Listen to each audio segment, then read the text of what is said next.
안녕하십니까. 한민족 고유의 설명절 가족 친지들과 함께 행복하게 잘 지내고 계시죠? 예, 오늘 저도 집에서 편안하게 쉬다가 바로 집 근처 나지막한 동산이 있고요. 이렇게 바로 옆에 체육시설도 만들어 놨습니다. 제가 시간 날 때마다 틈틈이 이곳에 들러가지고 가끔 이렇게 영상도 찍고 하던 이제 그런 곳입니다. 오늘 한민족 고유의 설명절을 맞아가지고 저와 여러분들에게 축복이 되는 성경 말씀 한두 부분을 제가 이제 읽고 그 의미를 저와 여러분들이 함께 나누도록 하겠습니다. 성경 말씀은 구약 성경 시편 23편 1절 2절이 되겠습니다. 여호와는 나의 목자시니 내게 부족함이 없으리로다. 그가 나를 푸른 초장에 누이시며 쉴만한 물가로 인도하시는도다. 아멘. 예, 이 성경을 기록한 분은 아마 저와 여러분들이 예수 그리스도를 믿지 않는 분들도 다 그 이름을 아는 분이에요. 다윗이라는 분이 지었습니다. 이 다윗이 지은 이 시편 23편의 내용 보면 참 너무나 서정적이고 평화롭고 아름다운 내용이에요. 여호와가 나의 목자가 되시니 그가 나를 푸른 초장에 누시고 쉴만한 물가로 인도하셨다. 이 얼마나 정말 평화로운 정말 그런 참 연상이 되고 있지 않습니까? 그런데 실제로 다윗의 일생은 그렇지 아니었거든요. 정말 다 성장하기도 전에 소년 때부터 전쟁터 속에 휩쓸려 가지고 그의 일평생은 그 전쟁으로 설명이 될 정도로 정말 전쟁터에서 뼈가 굵고 전쟁터에서 정말 참 이렇게 늙어간 이런 분이 다윗이라고 볼 수 있습니다. 이런 다윗이 어떻게 이렇게 자기 일생을 전혀 전쟁터와 거리가 먼 사람인 것처럼 이렇게 평화로운 어조로 이렇게 자신의 일생을 표현할 수가 있을까요? 네, 여기에는 이 기록을 통해 가지고 다윗이 얼마나 그 긍정적인 마인드를 가지고 항상 부정적인 면보다는 항상 그 모든 상황 속에서 긍정적인 안목으로 자기의 상황을 바라볼 수 있는, 세상을 바라볼 수 있는 이런 안목을 가졌던 것을 발견할 수가 있습니다. 제가 한 30년 전에 공주 유구에 살 때 그때 한 신문을 봤는데요. 이런 내용이었습니다. 미국의 한 유명한 대학이 그 대학에 다니는 수천 명의 학생들을 상대로 인류 역사상 가장 성공한 대표적인 한 사람을 꼽아라. 이제 이런 설문조사를 했습니다. 그 수천 명의 학생들이 가장 많이 인류 역사상 가장 성공한 사람으로 꼽은 사람이 누구였나 하면은 3,000년 전의 인물, 곧 이 시편 기록한 이 다윗을 가장 많이 꼽았다고 합니다. 가장 성공한 사람, 가장 영웅적인 사람, 가장 훌륭한 분으로 다윗을 꼽았는데 다윗은 정말 과연 그럴 만한 조건을 가지고 있을까를 우리가 한번 살펴볼까요? 어떤 면에 다윗은 전혀 정말 그런 성공할 만한 대표적인 사람이 될 만한 그런 조건을 타고나지 못했습니다. 다윗은 원래 이세라는 사람의 아들인데 그 이세라는 사람에게 8명의 아들이 있었거든요. 그 8명의 아들 중에 맨 막내였습니다. 그때 마침 이스라엘에 이제 사울이라는 왕이 있었는데 그 사울이 처음에 왕이 될 때는 매우 성실하고 하나님 말씀도 잘 순종하고 하다가 나중에 어느 정도 왕이쯤 되고 난 뒤에는 막 타락이 돼가지고 하나님의 말씀 율법도 막 어기고 하나님 보실 적에 도저히 이스라엘의 왕으로 더 이상 두어서는 안 될 것으로 보이셨던 모양이에요. 그래서 그 왕에게 사울 왕에게 기름을 부어 왕을 세웠던 사무엘 선지자를 부릅니다. 불러가지고 내가 이미 저 사울 왕은 버렸다.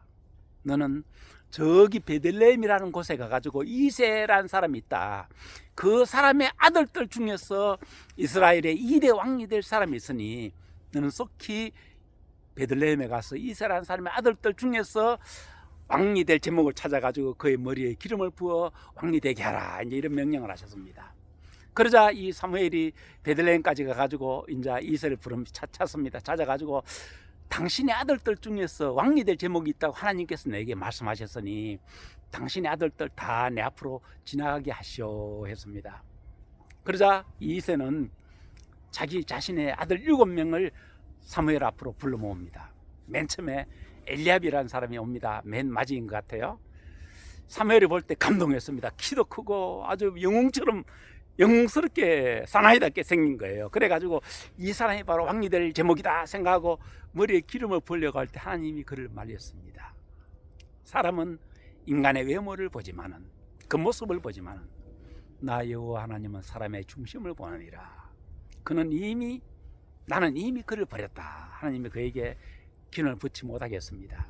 사람은 때로는 꽤 사람을 알아보는 똑똑한 면이 있는 것 같아도 정작 사람을 완전히 파악 안 되는 사람이 안목으로서는 완전히 볼 수가 없는 것 같아요. 우리가 가끔 그러잖아요. 이 사람 확실한 사람이다 했다가 한참 뒤에 그게 아닌 것 같아가지고 때로는 실망할 때도 많죠. 이것은 뭐 그 사람은 그런 게 아니라 우리 인간의 안목이 한계인 것을 우리가 참 알 수가 있겠습니다. 이렇게 이제 그 사무엘이 처음에 이제 엘리압을 이제 하나님이 기름 붓지 말아야 이제 기름 붓지 않게 되고 그 다음에 둘째, 셋째, 넷째 이렇게 계속 7명까지 지나가는데 왕이 될 제목이 없는 거예요. 그때 이세에게 물었습니다. 당신의 아들이 이쁘냐고. 하나님 분명히 당신의 아들들 중에서 왕이 될 제목이 있다고 했는데 지금까지 7명 중에서는 그럴 사람이 없다. 아들이 이쁘냐고 했습니다. 그때서 이세가 한 말이 저 말째 아들이 하나 있긴 있는데 저 들에서 양을 치고 있습니다 했습니다. 이게 무슨 말이겠습니까? 이세가 볼 때, 아비가 볼 때도 이 다윗만큼은 도저히 왕이 되기는 그냥 왕 근처도 갈 수 없는 별 볼 일 없는 아들로 보였던 거예요. 그래서 왕이 될 제목이 당신 아들들 중에 있다고 했는데도 다윗만큼은 덜해서 그대로 양을 지키고 있겠단 말이에요. 이처럼 다윗은 자기 아버지에게도 인정받지 못하는 사람이에요. 자기 아버지에게도 정말 인정받지 못해가지고 어떤 면에는 많이 참 천대를 받았던 사람이라고 볼 수 있죠. 만약 다윗이 부정적인 그런 마음을 가지고 있었다면요, 아버지에 대해서 원망만 잔뜩 들어가지고 그의 마음속에는 막 그런 참 저주스러운 생각이 있을 수가 있었습니다. 그런데 신구약 성경 전체를 통틀어 가지고 다윗이 자기 아버지에 대해 가지고 자기를 제대로 평가해주지 않는 아버지에 대해 가지고 부정적인 그런 표현을 한 것이 없어요. 이처럼 다윗은 자기를 별 보려는 아들로 본 아버지에게도 전혀 그런 표시도 내지 아니했을 뿐만 아니라 자기 일평생 전쟁터 속에 살아간 어떤 면에 불행할 수 있는 그런 삶을 살았지만은 이 시편 기록 속에서 나의 일생은 너무나 정말 평화로운 시냇가에 있는 그 들판의 푸른 초장에서 풀을 뜯는 양처럼 그런 평화로운 삶을 살았다고 자기 일생을 노래하고 있는 것이에요. 저는 어떤 의미에는 다윗이 이처럼, 물론 하나님이 그에게 함께 계셔서 그렇기도 하겠지만은 다윗이 이처럼 정말 그다지 좋지 않은 조건 속에서 인류 역사상 가장 성공한 대표적인 사람으로 3000년 지난 오늘날의 사람들에게까지 인정받게 된 데는 이 긍정적인 마인드, 항상 자신에게 있는 모든 상황 속에서 항상 좋은 방향으로 볼 수 있는, 긍정적으로 볼 수 있는 이런 마인드가 그를 이런 위대한 인물이 되겠다고 저는 믿어 의심치 않습니다. 우리 사람에게는 어느 누구든지 각자가 처한 상황이 있지 않습니까? 어떤 사람에게 똑같은 상황이 두 사람에게 거의 비슷한 상황이 있다 하더라도 한 사람은 자기 상황을 긍정적으로 보고 한 사람은 부정적으로 보는 사람이 있을 수 있어요. 그 둘 중에 어느 사람이 더 잘 될 것 같습니까? 당연히 같은 상황을 긍정적으로 본 사람이 잘 되게 되어 있습니다. 이 세상이 그렇게 되도록 되어 있습니다. 뿐만 아니라 우리의 인체 속에서도 말이죠, 부정적인 마음을 가지게 되면요, 우리 몸속에 호르몬도 이미 독이 되는 호르몬이 나와가지고 우리 몸까지 점점 처지게 만들고, 몸이 처지면 마음까지 함께 처지게 되거든요. 그런데 우리가 긍정적인 마인드를 가지게 되면은 우리 몸속에서부터 막 긍정적인 활력소가 솟아나고 긍정적인 호르몬이 나와가지고 우리 몸과 함께 더 반응하게 하는 것입니다. 성경에서 더 이렇게 긍정적인 마인드를 갖던 선지자 한 분이 더 있습니다. 열왕기상 18장에 보면 44절인가 나옵니다. 그거 보면 뭔 내용이 나오냐면은 당시 이스라엘에 3년 6개월 동안 비가 내리지 않아가지고 나라가 거의 망할 지경이 됐습니다. 그런 피폐한 상황 속에서 하나님이 엘리야 선지자에게 내가 이 이스라엘에 큰 비를 내린다, 너는 기도해라 이제 그랬습니다. 그래서 엘리야가 이제 사반들 데리고 이제 갈멜산에 가 기도를 하거든요. 간절히 기도를 하는데도 도무지, 너 산에 올라가 무슨 비올 징조가 보이냐? 한 번 올라가고 두 번 올라가고 세 번, 네 번, 다섯 번, 여섯 번 계속 올라간데도 도무지 하늘에 구름 한 점 보이지 않는 그런 참 너무나 뜨거운 땡볕만 비치고 있는 거예요. 이 정도면 절망할 수 있지 않나요? 하나님 저에게 비 온다고 했던 그 묵신이 어디 갔습니까? 왜 이렇게 제 기도가 6번 간절한데도 응답이 되지 않으니까 낙심하지 아니하고요, 한 번도 올라가 버렸습니다. 그때 올라가면 사원이 내려가 기껏 한다는 말이, 하늘은 쨍쨍 햇빛이 비친데요, 저 하늘 끝에 손바닥만한 구름 한 짝이 보이긴 하네요. 이제 이런 말했습니다. 아니, 이 넓은 하늘에 손바닥만한 구름 한 짝 보이는 게 그게 뭐가 대수롭습니까? 그러나 긍정적인 믿음을, 긍정적인 마인드를 가지고 있던 이 엘리야 선지자는 그 손바닥만한 구름 한 짝을 보고 거기에서 홍수가 올 것을 직감하라는 거예요. 그래가지고 임금도 빨리 피난 가게 하고 이랬단 말이에요. 이 세상의 상황은 긍정적인 마인드를 가진 사람은 모든 상황 속에서 긍정적인 마인드를 가질 수 있습니다. 왜 그러냐고요? 우리 살아있는 사람에게 있어 가지고 가장 큰 자산은 뭐냐면 우리 생명도 하나의 자산이거든요. 인간의 생명이 인간이 가진 자산 중에 99.9999% 어떤 면에는 100%라고 말할 수 있습니다. 어떤 사람이 재산 다 잃었다 칩시다. 주변 모든 조건 다 망가졌다 칩시다.